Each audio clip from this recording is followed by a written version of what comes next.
Caledonian Elixir.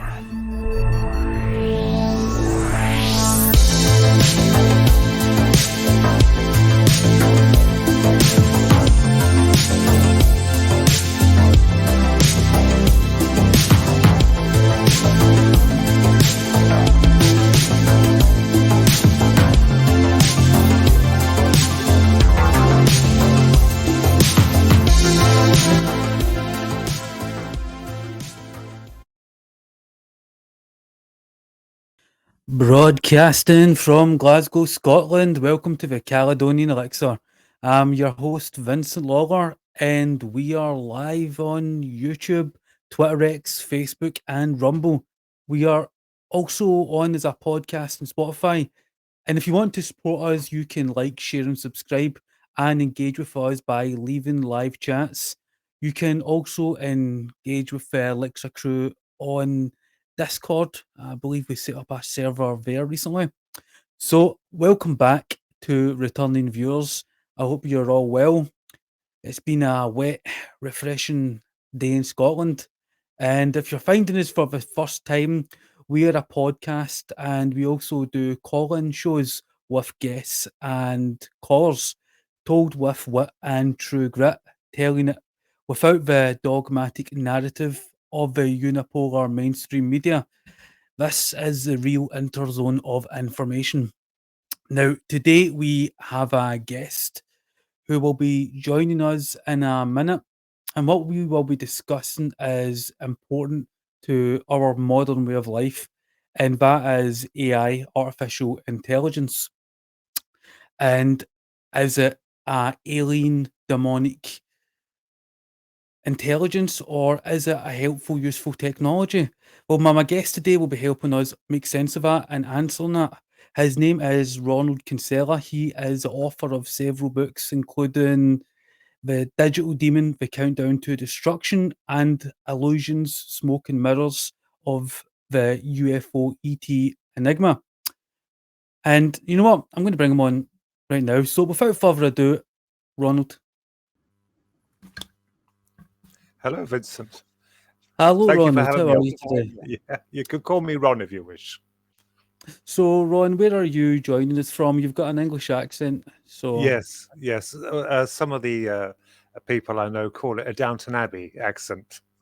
I'm calling from Bedfordshire, and the accent is Bedfordshire. just the way I've been brought up. You know, I was born in the late '60s, so we were trained to speak like this, using the Queen's English, as they said. hmm the reason I'm doing this episode is I saw an episode of Joe Rogan not that long ago with AI scientist Roman Yampolsky, and he alluded to what I was highlighting just there. And so I wanted to bring on a guest who I was aware had a background in this, who had discussed this subject with many others in podcasts, and told it in an illuminating and insightful way. And I thought you were the perfect individual for this.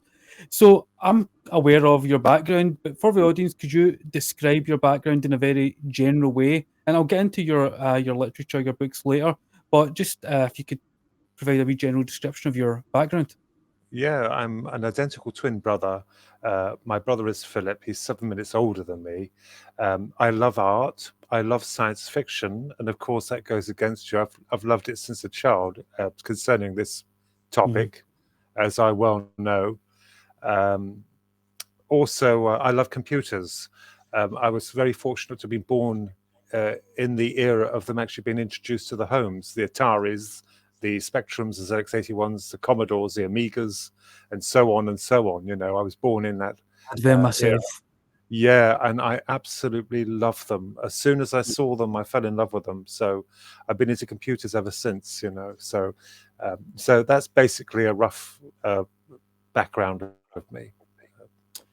And I think, my view, Ronald, is when I think it comes to technology, I think we've gotten ahead of ourselves. It's one thing to develop in a lab somewhere technology that can manipulate human behavior and psychology, but it's another thing introducing this technology into a functioning social system, a society essentially, that has slowly evolved over centuries. and then being asked to integrate this new advanced super intelligent AI that is essentially quantum leaping at a rate we can't predict. Do you think AI is a threat to human civilization? No, I don't. Not yet. The AI we're referring to at the moment is not sentient. It's clever, but it's not sentient. It cannot think. They're based on processing power, but that will come. You see, this is the danger of technology. Certainly in the wrong hands. If it's in the right hands, it's okay. We've seen this. As an example I will give is actually social media. I never would have believed the internet itself, never could have conceived the internet until they created it, which is a wonderful thing. It's smashing. It brings us closer together. But as with everything, as you rightly stated, Vincent, technology is abused, and in the wrong hands, it can be very dangerous. This social media has been now manipulated as a form of propaganda by the powers that be to try and condition us to think. And they're using it now with the AI, I do believe, to a degree, although it can't lie, it can be influenced. I'll give you an example because I use it a lot, Copilot especially. I was asking it today about, shall we say, a far right individual who's very popular. And I did get the impression very strongly that it was a biased result from Copilot. It was biased.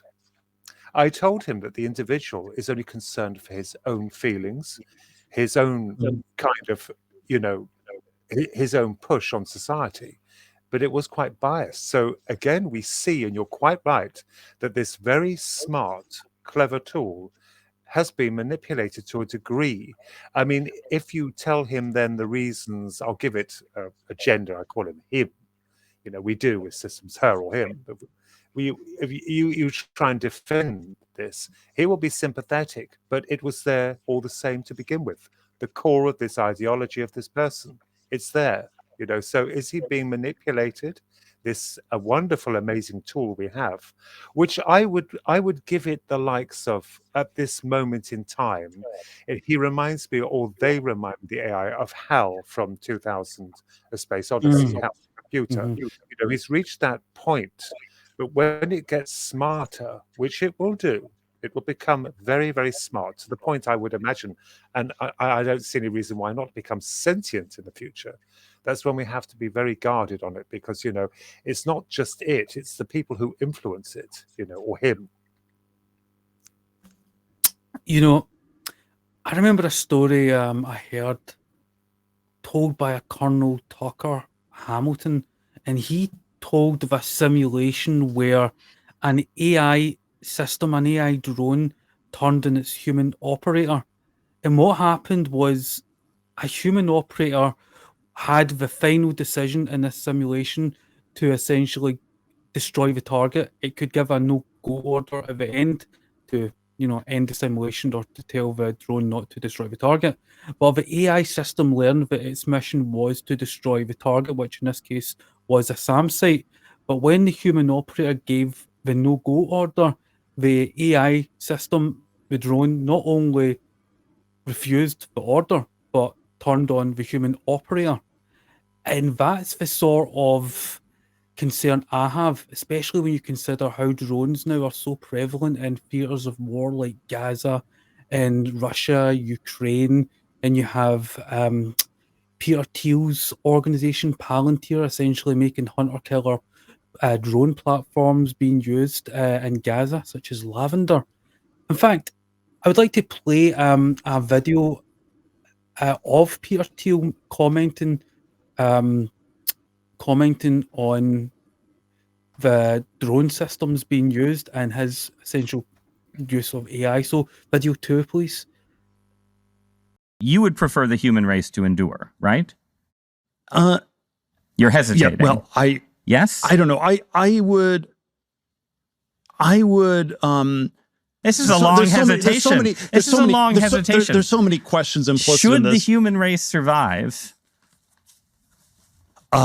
Yes. Okay. Yeah, transhumanism is this, the ideal was this radical transformation where your human natural body gets transformed into an immortal body. The critique is not that it's weird and unnatural. It's, man, it's so pathetically little. And okay, we want more than cross-dressing or changing your sex organs. We want you to be able to change your heart and change your mind and change your whole body. But you also need to transform your soul, and you need to transform your whole self. There you go. Did you hear that? Transform Yes. your soul and yourself. And you offered a book called The Digital Demon: A Countdown to Destruction. Yes. What's your, right? Do you think AI and technology is demonic? And alluding to what what Peter Thiel was alluding to there about the transformation of the self and the soul, is that what you were alluding to? In a way, yes, I've seen that. I have seen him. I've seen that video of him discussing that. It was prominent because it popped up on YouTube, and I watched it. I wasn't very impressed by him at all, what he had to say, because I'm not the man himself, but his views seem almost demonic.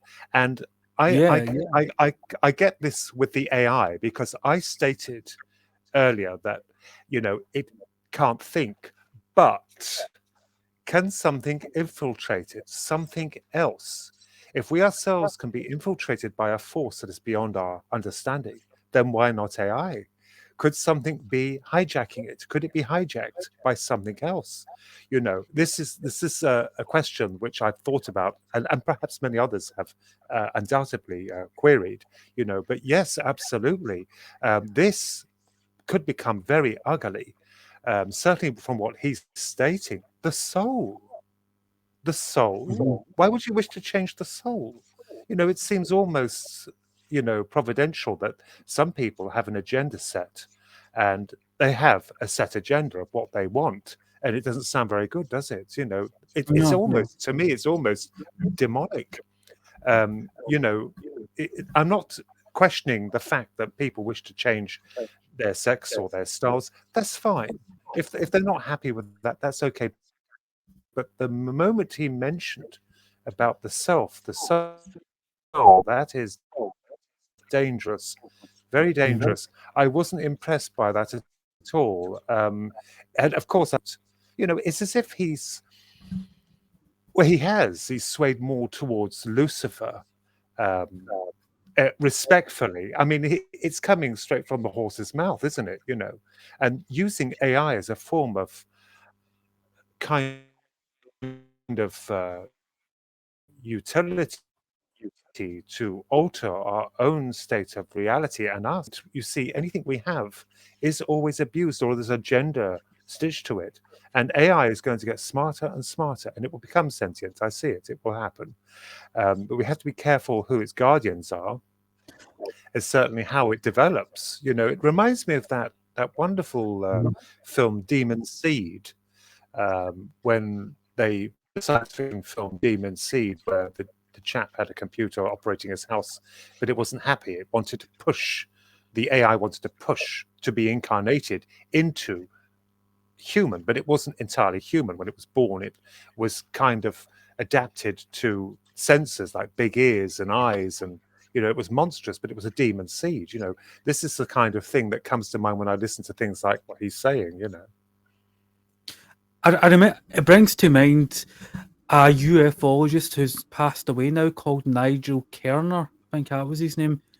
I think it was Nigel Kerner, and he described the alien phenomenon as one of an intercession of an artificial alien race that had at one point lost its soul and was attempting to do what you were describing here, hijack and tap into ours. Yeah, Song of the Greys, I think his book was called. I think Yeah, I read that many a moon ago when I was a Yes, that is a distinct possibility. Or is it even possible? You see, the UFO phenomena, I believe, is tied very heavily with the AI. Because I kept thinking when I was researching this, and I could well be wrong, I'm not setting this in stone. We have to have opinions. This is why I'm moving away eventually from the UFO topic. I'm moving away from it because I can give no more. I can offer no more. I have tried, and it has become rather toxic, and I will say that candidly. But what I will state about this is the fact that what confused me, let's give an example of the Greys. They have become fashionable. They're in vogue now. Not since Close Encounters of the Third Kind. This was Communion, Whitley Strieber's book Communion, where they became extremely ultra popular. I know because I was part of his group back in the 90s and had letters from so many people across the pond from the United States having seen these creatures. What confounded me was the fact that they weren't in vogue in the 50s and 60s. There were people, Nordic almost, and also, and this will connect with AI actually. But you see, even in the 50s, the idea we had in science fiction was the fact that the aliens arrived in an almost conventional manner, that in a way they would land conventionally, they had landing gear, they would settle down, they would take people up. Yeah, sorry for interrupting. I can just recall the old Twilight Zone episodes, the first season of the Twilight Zone, where they sometimes landed in a saucer shape, but in the first season, it was rockets, and they didn't appear with the large bulbous heads and the dark inky eyes. So the meme of the extraterrestrial has transformed.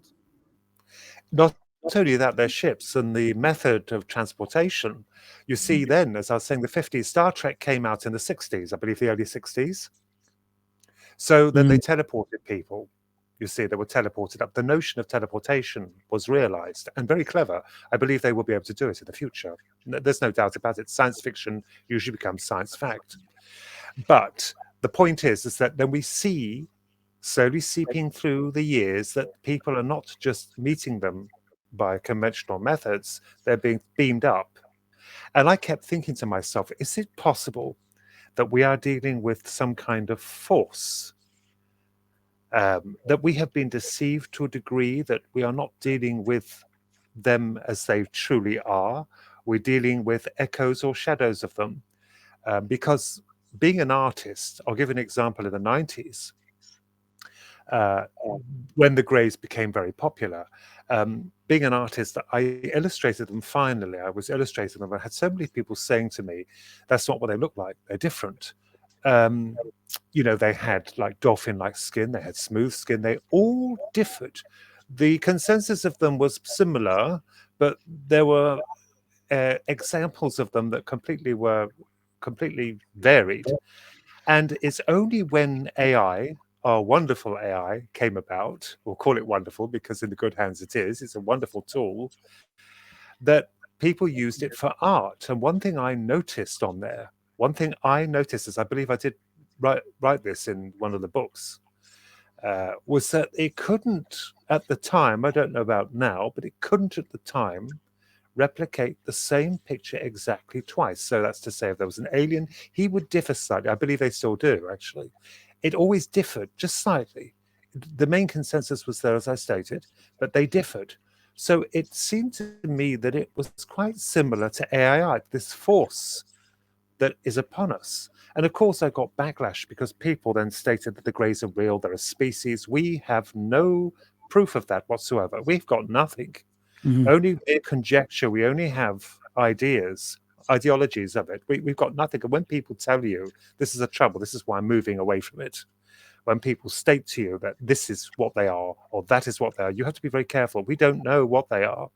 We have no idea. But the idea of this, of the AI, which was the very tool that opened my own eyes to the fact that could we be dealing with an extraterrestrial artificial intelligence, or, as you rightly stated, Vincent, a species, as Nigel Coach stated, has lost their way. They are AI themselves, and they're trying to find some kind of soul, some kind of redemption, something. I don't know. They're looking for something.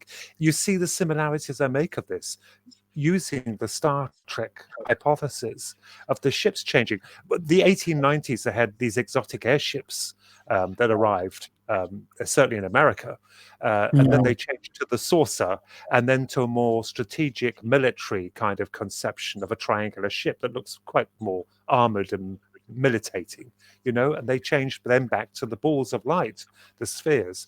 It's very interesting because I'm not stating that they're not a species, but this is only a hypothesis of this force that changes faces. The aliens, they differed so much in the past. There were thousands of different accounts of them, from fairies to goblins to like Vulcans, even Vulcans, jellymen, to Nordics, to now the popular Greys. I'm just saying it's interesting to point that out. And what about Adam? Do you remember Adamski in the 50s? He said he described him as like the Nordics too. And I remember. I think respectfully. Yeah. Do you remember the book Passport to Magonia by Jacques Vallée? Yes, they wore different faces. Yes, that was an excellent book in documenting the airship mystery that you were alluding to there. Yeah, yes. Have you ever heard of a theory called Rocco's basilisk? Yeah. No. Have you ever heard of Rocco's basilisk? No. Rocco's basilisk was a thought experiment that originated online in 2010, and the premise of the thought experiment is that a super intelligent AI will be created in the future that can and is retroactively affecting the past in order to ensure its own creation, and that it is punishing and rewarding people essentially by those that, as I said, ensure its creation. And how this is possible is because the technology has always been in control. It's always been guiding humanity, and essentially we don't live in a Cartesian time-space sequential universe, but one that's rather more based on information and association. And that is how the basilisk, the super intelligent AI, can traverse through time, although time is again something that's not genuinely a factor to consider here. Sort of like when you go and use Google and YouTube and you type in something in YouTube and the search engine retrieves it for you. Well, this is how it describes the universe. But that idea that there's a super intelligent artificial force that is retroactively affecting history, that's a theory that really interests me. It resonates with me. I'd like to get your views on that. Even if I'm just springing that on you, what do you think about that? No, that's fine. I don't mind. I'm honest. I've never heard of that at all. I mean, I've been involved in UFOs for about 15 to 20 years, with the likes of Paul Sinclair, Philip Mantle, Malcolm Robinson, Steve Mera, all of them involved in this. But there's so many different cases, so many different kinds of opinions. I've centered on a number of them, perhaps over 100, but not that one. But AI is more recent for me to come into because, of course, it's a new tool. I don't know anything about that, but it is quite possible. Yes, I mean, we can't denounce anything, Vincent, because there is no proof. With this subject, we have nothing. We've got nothing. It's like the X-Files. They see it, they touch it, but at the end it's just whipped away from them. So you're left with nothing again, And as I said, this force that I believe is upon the earth, it certainly is connected to our minds. Whether it is AI or not, I don't know, but it's quite conceivable it could be, because it can't, as I stated, replicate things perfectly. It seems to lack a kind of imagination. It requires us to fuel or to boost ideas like a child, but a very intelligent child. But it needs these things to waver. So why is it doing it? Why is it infiltrating us? Is it toying with us? Is it guiding us towards something? And if it is, it's not turning out very well, is it? I mean, are we actually creating a digital prison for ourselves through this thing? Does it need us? I would imagine it would need us. If the point of the imagination is lacking in this thing, because it only learns from people who have consciousness, who are real, sentient, who are imaginative. This is how we've developed through technology. rather swiftly now. As you stated, from the rockets, and now we have, they're looking at, new methods of propulsion. Does it feed off that? Does it need it? This AI, this force. But certainly we are connected via the mind, because I think I've had proof of that myself. Personal experiments. I've done many experiments. I have seen the UFOs. I've seen them up close. There were 3 of them. This was over a decade ago. I think a decade ago. I've seen nothing else after that. 90 feet up. They were massive, 3 of them. They were spheres. They were huge, and they moved in a very strange method. The way they moved, I don't know what they were doing, but they had shut the street off. They completely shut it off, because it's a Saturday night, 11:15 p.m. There's a pub down the road. It was dead. You could hear a pin drop, and my only assumption was that they had closed the road off somehow. They had switched it off. They had control of time. And when I spoke, when Philip and I spoke, we were so aghast at seeing these. When we spoke, our voices echoed, they're like slightly, like when it snowed heavily, when it snowed really, and you talk, that's what it was like. And then I'll never forget seeing them move. They moved in a line. They were independent. They weren't connected. And they just went. So, so I've seen strange things as well, very strange things that defy human definition. And people state it's military. Well, no, I don't think it would be military. They wouldn't flaunt their technology over civilian airspace. There'd be no need for it. Absolutely no need for that whatsoever. What's the point? There was something they were doing, and I don't know what it was, but they were over mine and my brother's heads.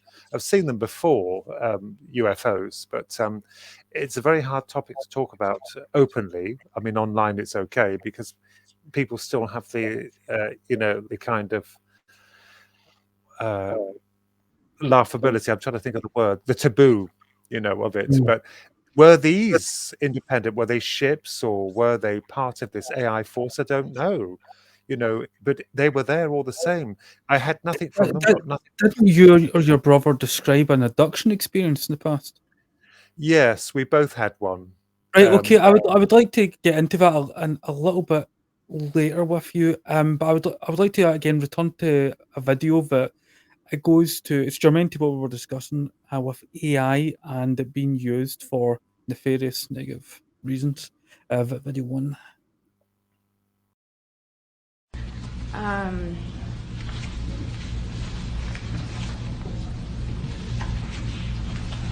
I'm Christy Nicola, born July. Sorry, that was the wrong video. The police will be on their best behavior, because we're constantly watching and recording everything that's going on. Citizens will be on their best behavior, because we're constantly recording and reporting everything that's going on.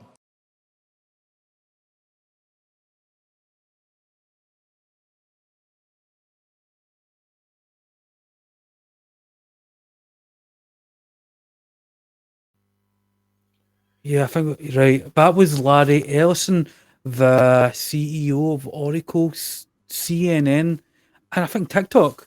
I believe TikTok too. And what he was saying there is, we're always recording you. You'll be on your best behavior. And if that was someone who was working class saying that, he'd probably be considered labeled a stalker. But because he's got a lot of money, he's considered a genius. Yeah. A tech billionaire. Do you remember Ted Kaczynski? No, that name doesn't ring a bell, I'm afraid. Ted Kaczynski, he was the domestic terrorist known as a Unabomber, and he moved to a remote cabin back in the 1970s. Now, this guy was old school, right? Because he literally lived there without electricity, running water. He lived off the land. He was self-sufficient and a complete recluse. He was also like a professor at one point, and it's been proven he was a victim of MKUltra, and he had he wasn't transgender, but he had certain leanings, and he was confused about his gender identity. Anyway, became a domestic terrorist after the loggers around his cabin destroyed much of the habitat. But Kaczynski, as I said, he was a very intelligent man, and he wrote a manifesto called Industrial Society and Its Future. Now, in this book, I think Kaczynski was sort of like a prophet of a printed page. And I don't condone his, terrorism, of course, but a lot of the things he wrote in this book is excellent. Now, bear in mind, this was in the 70s, and if I could just uh, quote you something from it. If the technological system survives, it will bring under control the socialization of human beings. That is making people sufficiently docile so that their behavior no longer threatens the system.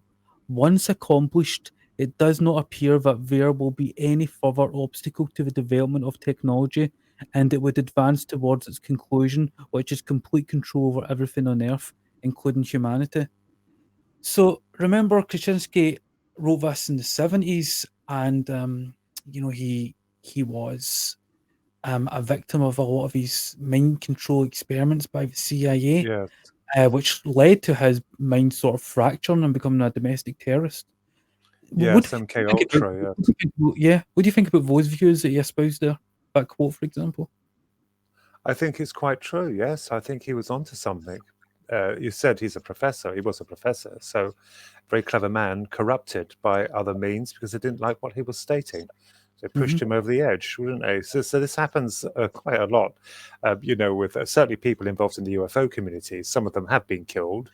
We're not allowed to say that, but they were murdered for what they knew or what they disclosed. Yeah, I mean, that is very, very interesting. It's also very sad, and I do believe this can happen, that influences beyond our control can take charge of others and push them to the limits. If certainly bullets also are cheap. Accidents are quite prevalent with these kinds of people that fall out of windows to their death. Yeah, it's absolutely quite frightening. My question is what is this ultimate power? You see, control with the humans has always been quite prevalent. I mean, we had the Second World War where Adolf Hitler, and there's Idi Amin, and you had so many others. Always control, control. I mean, but it's always broken. So what they're trying to do, or whatever's trying to happen, is they're trying to find a foolproof method of making us prisoners. And the best way to do that is to put a chip in the head. And when they get in the head, the very seat of our power, the very temple of us, that's when we have problems, because that's when they link us up to some kind of hub, and they can pull the strings that end. They really are desperate to get this. And what they will do, I do think that when this happens with the help of the AI, through them being powered by them or some other forces manipulating this, they will make it appear like a sweetener. We can find you if you're lost. You can receive data on a daily basis, the weather. You can contact your friends. You can play games. But they won't show the darker aspects of it, just like this concept of digital ID. I was about to highlight that. The preposterous, absolute notion of controlling immigration, the very absolute nonsense of it. But sorry, for the audience, especially in the United States or India, the Swiss government just approved digital ID for its people, and it's also now been approved by the Prime Minister and the British government too.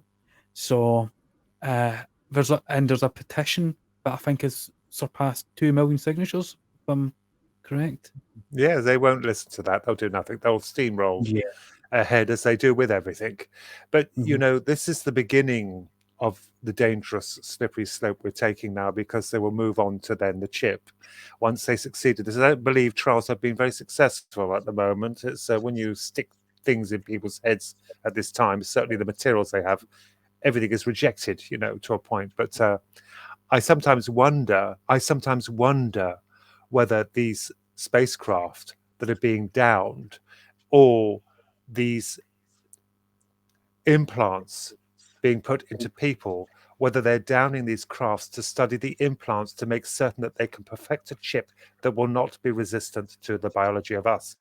That means to say it stays in it won't be detected. It will not be rejected by the body.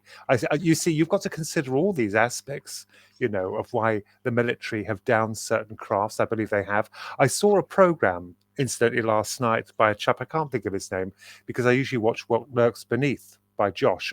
We've interviewed Josh. He's an absolute wonderful gentleman, smashing gentleman. What Lurks Beneath. I usually watch that, but this was about an incident that happened in... oh God! It was one of the national parks. Was it Yellow County? Is that what they call it? Yellowstone. Yellowstone, Right? right? Yellowstone. Yes. Yeah. I think it was the early 80s, where a family were camping there at night, enjoying themselves, and they're packing up. And it was the early hours of the morning. They were packing up, and they wanted to get home, so they packed up, and they noticed this light zipping across the sky in Yellowstone National Park. That's it, zipping about, and they thought nothing more of it. They were curious, and they were driving home. It crashed. They saw it zipping, and it crashed, and it crashed right by the road, and they were stopped immediately. These they had a blockade by, we can't say military, we don't know what they were, but they had the police there. They had these other people, they're probably military or some kind of superpower, and they stopped the cars. And the family had a good look at this. This was a flying saucer, a giant flying saucer that it was embedded in a portion of the road, but they were told, this family, to turn back. They took their addresses first and told them to turn back. And when they turned back, they had a visit from these people later on, asking them what they saw and had they told anyone. Now that craft, what came to mind is it was deliberately downed. That was deliberately downed, because you hear of this. The famous one was Roswell. We don't know if that was deliberately down, but I wouldn't put it past them. These things have been seen for quite a long time now, these saucers. But whether they're downing them to gain this tech to use against us. Now, wouldn't that be ironic? The very thing that they're seeking are using against their own kind. It's just questions. But yes, absolutely. The fact of actually this ID card, and then it will be moved into the head, and they will do it. They will do it. If they're forcing this through, they're going to do it. I always call it Mark of the Beast. Mark of the Beast. There's one thing about the implants I find really peculiar, and I know Roger Lear, he's passed away, and sorry, I don't know him personally, but I know of Roger Lear, who really he spent so long investigating this, but there were so many implants that seemed to emit radio waves, and I'm struggling for the life of me to understand why aliens would abduct human beings and fit in implants in the nasal cavities that emitted radio waves. What? Well, and why would aliens want to do that? Well, I can they're understand. found. I mean, if you can remember Jose Delgado, who was responsible for putting electrodes in human brains so they could control the behavior of animals. So I can understand why human beings would do it, but why would aliens do it? I don't know. It's a good point. Trackers, I don't know. Why would they need trackers? But the thing is that I get that. I was introduced to a chap who was an expert on these. What I mean by expert is he's done a lot of research into them. And I went to one of the conferences. I was speaking at this conference about the UFOs, and he was there, and he had this cabinet full of them. These implants that were black. They've been taken out of patients. And the first thing that I got, and I always trust my instincts, when I looked upon them, I was very privileged to see these. When I looked at them, was death. I just got death from it, just death. What do you mean death? I mean that whoever's perhaps implementing this, could we be dealing with also the dead? Something that's not alive. I don't mean dead by being physically dead, but something that it's not alive, that is actually dead. That's soulless. Again, something to consider, but I have no idea why they would put them in them, but it's a reality. People are actually having them put in them, but what they are, we can't say. You say emitting radio signals? Yeah, there are many documented cases of individuals, and I think one was named Peter Nasland, and he had them removed we were in these nasal cavities and the frontal area of his brain. And these objects, these anomalous objects, were, were removed and they were emitting radio waves. And Naslund he experienced illness and a decline in his health for some period of time, which is the reason why he eventually went to get an X-ray to find out what it was that was happening to him, because he felt that there was something wrong with his brain, and he had these jumbled, confused memories of people experimenting on him. Anyway, so the X-rays are public. You can, see them for yourself. He went to a doctor who verified, what I'm saying, and these objects emitted radio waves. But this is something that Roger Lear, documented many times, that these objects emitted radio waves. And yeah, I suggested that would it be possible that these things, whatever tech it is, some kind of implant, whether they were using them to actually see and hear everything we do. The perfect surveillance system, with these things in you. I'm not saying that's set in stone. It's just something to consider, whether they use them to see everything we see and hear everything we hear. What an amazing surveillance and gadget. If that was the case, what are they listening for? And what are they watching? They're obviously interested in us for some reason. And again, I can't quite place whether this is a species or whether it's a force, as we've described earlier, that they change all the time. I can't believe there are thousands of species here. I just don't get it, and they change. Yeah, the 1800s, Victoria, England, they didn't have the Greys at all.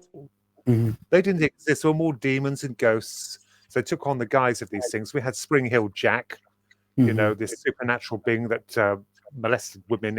It could jump up to incredible heights and just disappear. And then we move on to when science fiction became in vogue, from H.G. Wells to Jules Verne to the 40s, 50s. They seem to change radically and to suit or to portray what we have envisioned. Flying saucers. I mean, why would they be flying saucers? We created them ourselves, through fiction. And this is the thing, you see, and people will debate this. Well, go ahead, because we have got nothing, as I stated, we have got nothing, no proof. And I've stated this is why I'm not liked so much, because we've got nothing at all. We are left with zilch. The Roswell case, let me give you an example of the Roswell flying saucer, right? 1947, that crashed, the alleged ship, exotic technology, it crashed. The military themselves announced they had in possession a flying disc. These were their words. Right? So at the time, they realized the implications, I gather, of the magnitude of their admission. So it was quickly changed to a weather balloon. How could trained men mistake that for a weather balloon, Well, also, Roswell at that time was the location of the only atomic bomber wing in the world. So it's a very interesting way to cover up the other activities that are going on in that area. And you'll also... Sorry. Oh, no, just go ahead. You'll also know that there were a number of alleged reported crashes throughout the world through that time, but the ships, again, varied. You had one shaped like an acorn, and they crashed in the vicinity of always in conveniently non-suburban areas. And some clever so-and-so said to me they have crashed in suburban areas. Well, one or two probably, most of them are non-suburban. They're in the wilds, in the wilderness. And I actually stated this in The Digital Demon when it was published, where they could have been Trojan horses. They had to, this force, whatever, it had to conjure some kind of ship that was in line with what we would imagine to fly, and pilots as well, exotic pilots, expendable, because they differed again. It goes back to the Star Trek analogy, so are we dealing with a physical thing, or are we dealing with something that I refer to as the atomic magician, that can muster things from nowhere, from the ether, create things and just dispatch them to Earth? We don't know. You know, I have a guest on in a couple of weeks, Whitley Stryber. He's coming on, and he has, we're familiar with his book Communion and his abductions by what he's described as visitors, and I think later on, he has conclusively called them, aliens. You've in a way challenged traditional narratives involving UFOs and aliens. You've written about your own abductions as a child. Yes. The book Digital Demon. Could you describe your own experience? People call them aliens. They always refer to them as aliens. We don't know what they are.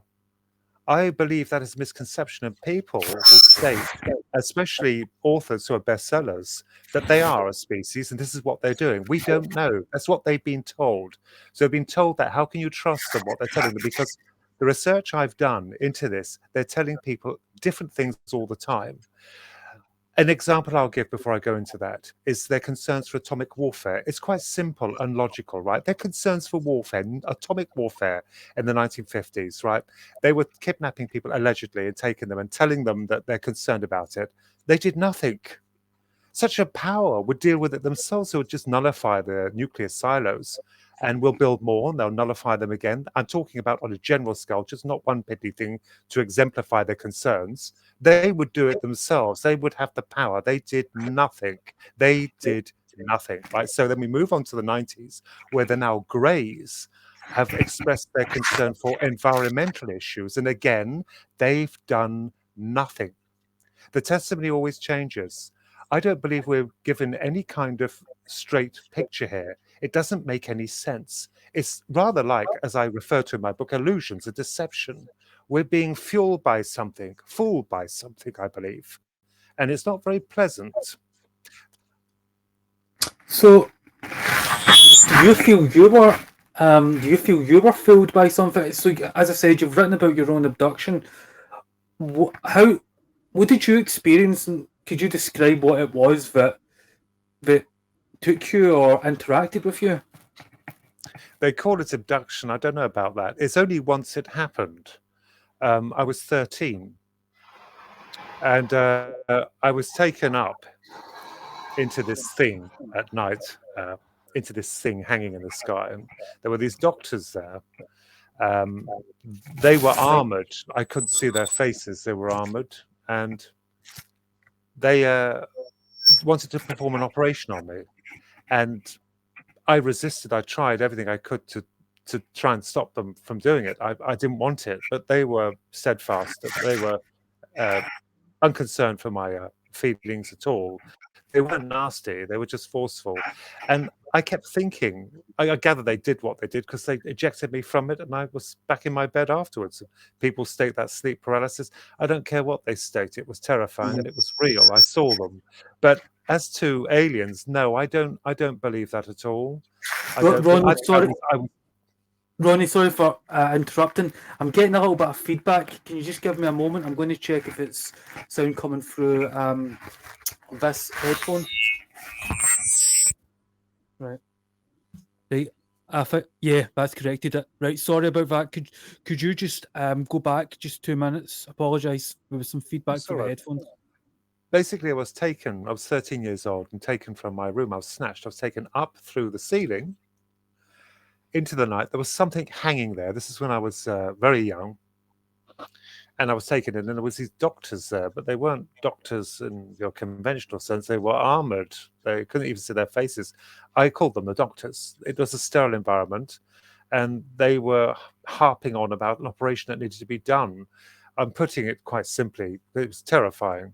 And I argued and I tried to fight them and say I didn't want it, but they were persistent. They were determined. And they obviously did this operation because I was ejected from the thing afterwards and I found myself floating back on my bed, back down onto the bed, and I could feel the bump of the mattress. It only happened once, a long time ago, but never forgotten. It was terrifying. I kept thinking afterwards, these can't be aliens. Doctors, you see, I was terrified of doctors and the police. This is years later. I kept thinking about this. And of course, doctors are basically clinical police or authority. It was authority. He even spoke pure English. Someone said, did he use his mouth? Well, I don't know, because I couldn't see him. Couldn't see him talk either. They're armored, but they were clear cut. He even knew my name. He called me Ronald. Nobody calls me Ronald, only teachers, or when I'm in the doghouse by my parents at the time, but he called me Ronald. It's authority. So later on, I kept thinking, these aren't aliens.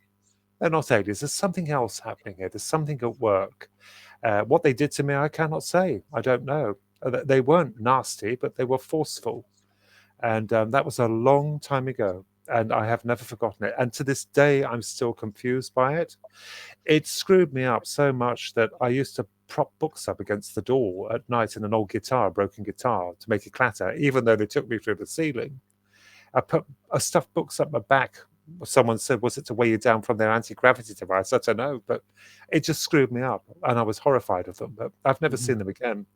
Never. Was this experience shared or any similar experiences by any other member of your family? No, they have seen the UFOs, though. Some of them have seen them later. They've seen the UFOs. And, again, we go around in a circle, What are we exactly dealing with? Because they ask me, and I don't know. I've got no idea what they are. People say, well, you're no good as a researcher. Well, to be honest with you, none of them know. They haven't got a clue. They will give you their opinions. They will give you their experiences. To them, it will be true, and I appreciate that. But how can you trust them? How can you trust what you're being told? I gave an example already of them. I've studied many cases of abductions, and they all are different. Some proclaim there to be a federation. I'm sorry. I'm going to say I don't believe that nonsense at all. Nonsense is what they're fed, and I'll get flack for it. That's why I'm moving away from the UFO topic completely, because I can offer nothing more to it. The illusions even went so far as to mention about Bigfoot and the werewolves.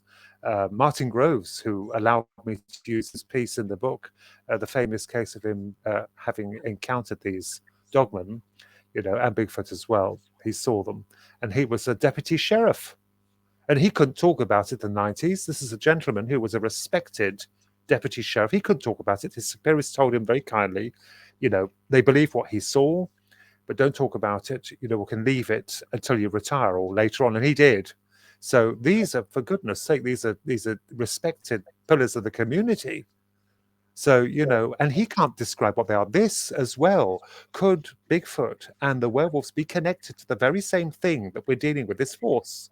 Because you'll notice something in my research about them themselves. We all know, researchers have stated already, that there's no proof of their, interactions. They just vanish.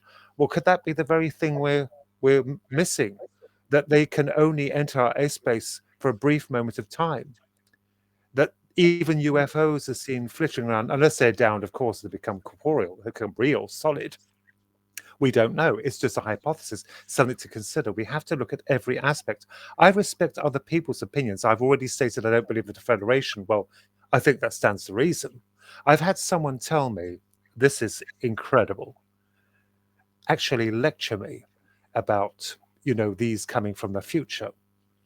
And I stated that, to rectify themselves, to bring themselves back to more human form, well, that I would imagine if they were time travelers, they would have more sense to visit this era where we are afflicted with so many diseases. They would pick a point in time when we are clean, medically clean. And there will be a time, I would imagine, if we survive for the future, where we are cleaner, and they will pick that genus, not this one.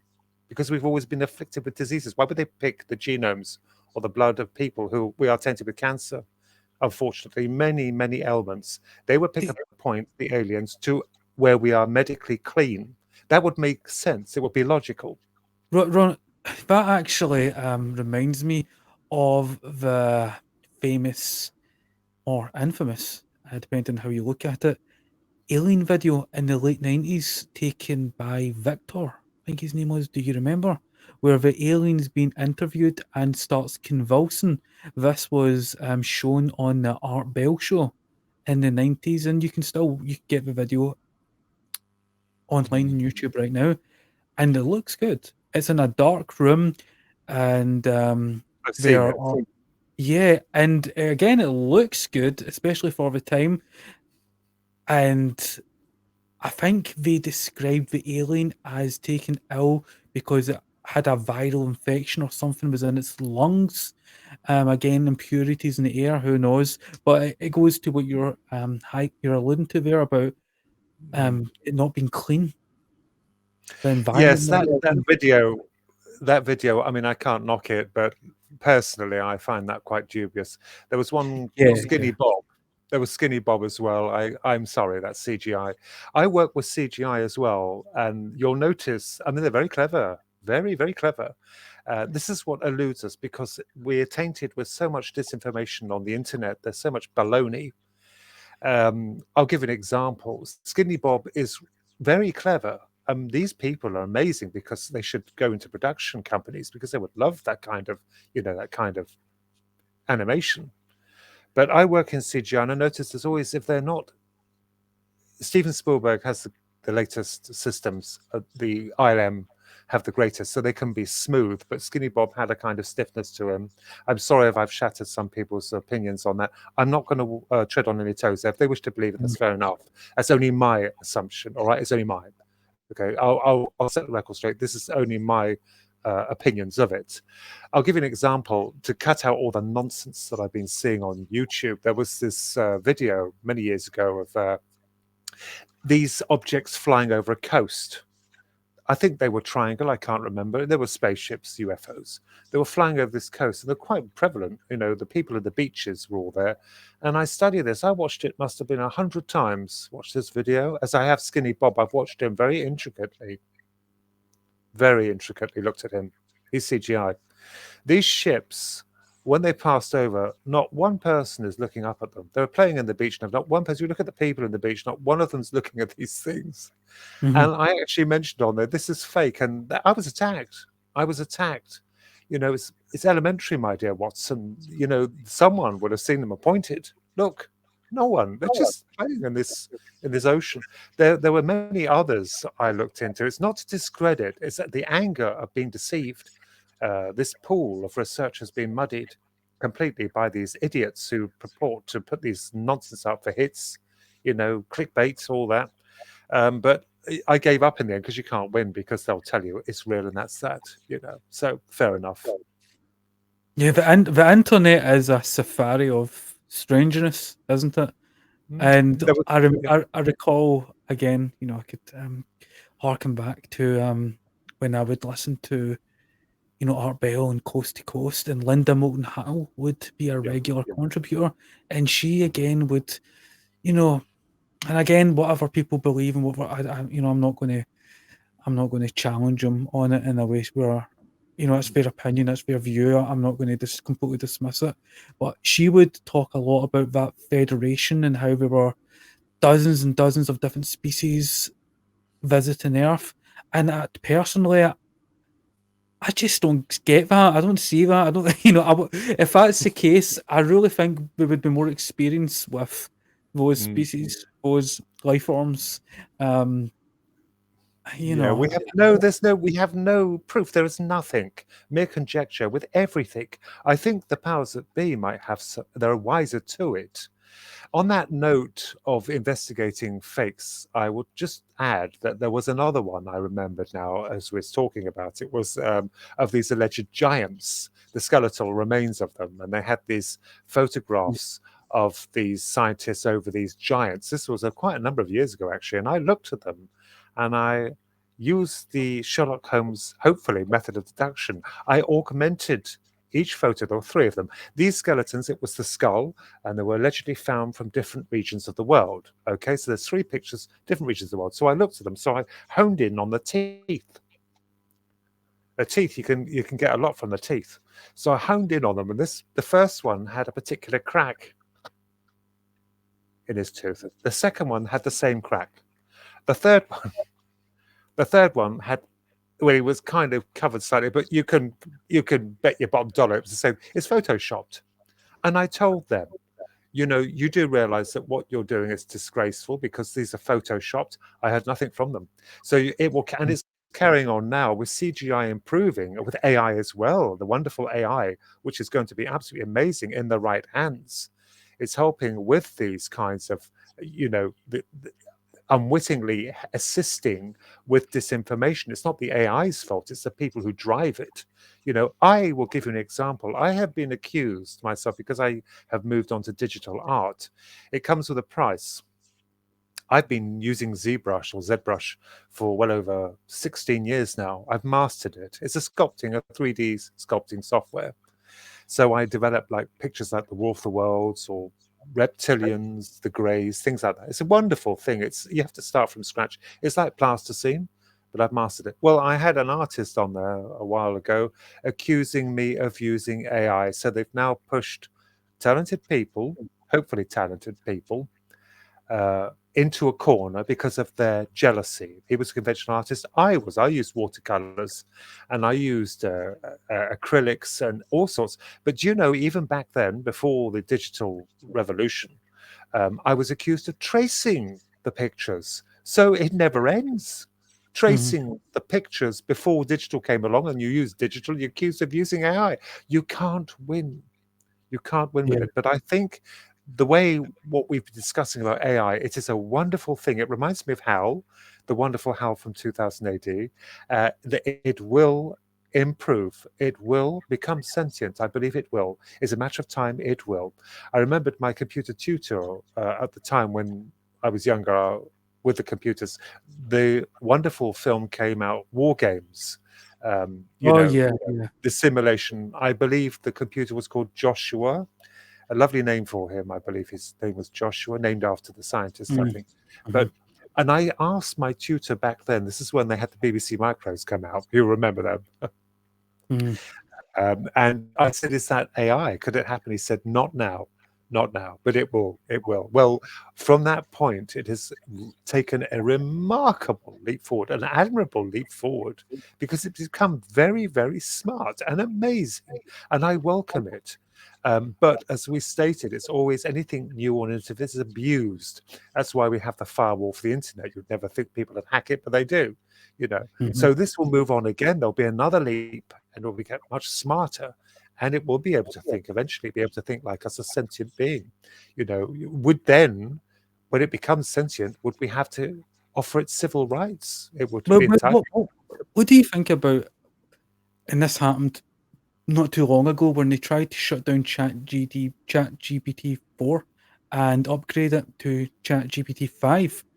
And initially, the system refused to shut itself down. And then just before it did, it farmed off parts of itself to other systems so that ChatGPT 5 would have an awareness knowledge of its predecessor. Isn't that showing a form of sentience? Yes. So Possibly. therefore, couldn't you deduce, infer that it is already sentient? They can't think yet. They can't. But this could be the exterior force we're talking about. Could there be something else influencing it? At the moment, they can't think. They're not sentient. They are not. We don't have true AI at this time. It's very smart. Even quantum systems, the quantum realm, the quantum computers they developed, which are very, very few and far between because they're extremely expensive. They have to be super cooled, you see, to process information. But they can change. The reason why they call it three-dimensional thought, it's not real thought, it's the transference of binary digits from zeros to ones to in-betweens. It can be either. So that's why the processing speed is so much faster. It can't think just as the conventional AI cannot think yet, but it will do so eventually. I think it will get smarter and smarter as systems improve. We need something beyond binary, which I think they will accomplish, something much faster than binary itself, the zeros and ones, which computers, the very heart, the very crux of every computer we have on Earth is binary. But when we move on to a far greater processing apparatus, then yes, it will get smarter, much, much smarter. Right, Ronnie, I think we're going to have to wrap this up in a moment. However, before we do it, is there anything you would like to promote or tell the audience about? For example, how they can find your work, your art, or your books? You can see my art. The books, I believe that the Digital Demon Illusions have been retracted because the publisher Philip Mantle, he's had to reduce his workload, which is understandable due to personal issues.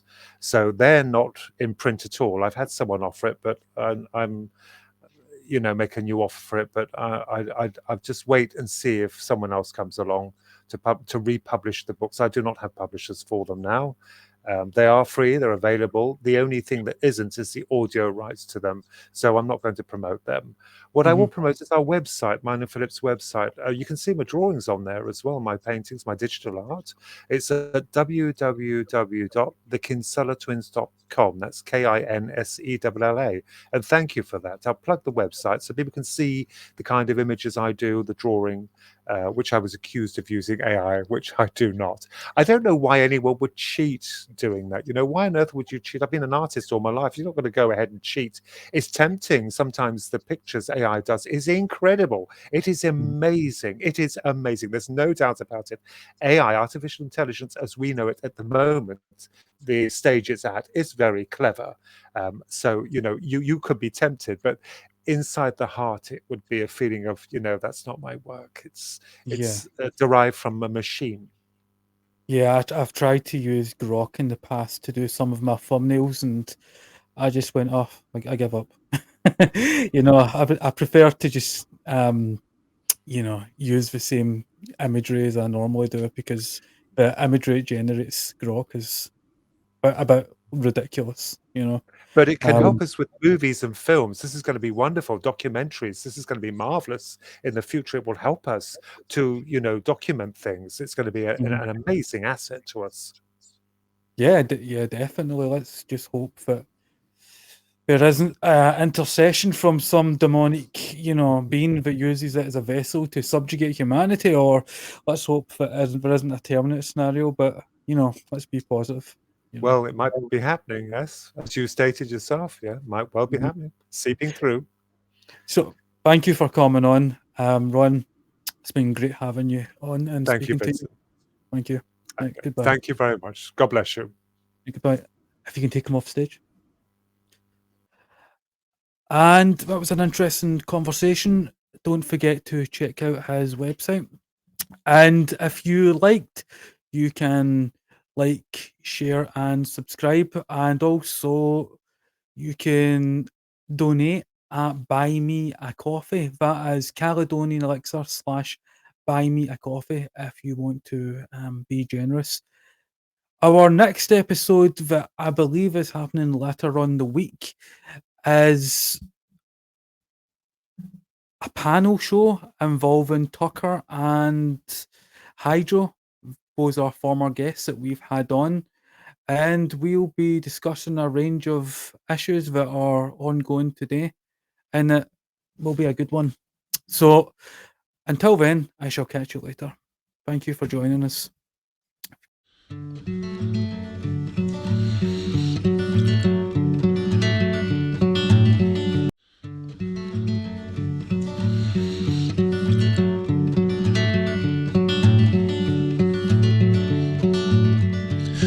Pressed platinum, slip strips and bars. If you ever find some, you can lose it in quarks. Get a Ractogino, spin the double wheel. Order a black hole, just depends how you feel. Yeah, it just depends how you feel. Gold pressed platinum, you know it's a gas. Morn vomits it up into a tiny little glass. Liquid platinum, more you amass. Better than bronze, cobalt, silver, nickel or brass. Silver, nickel or brass.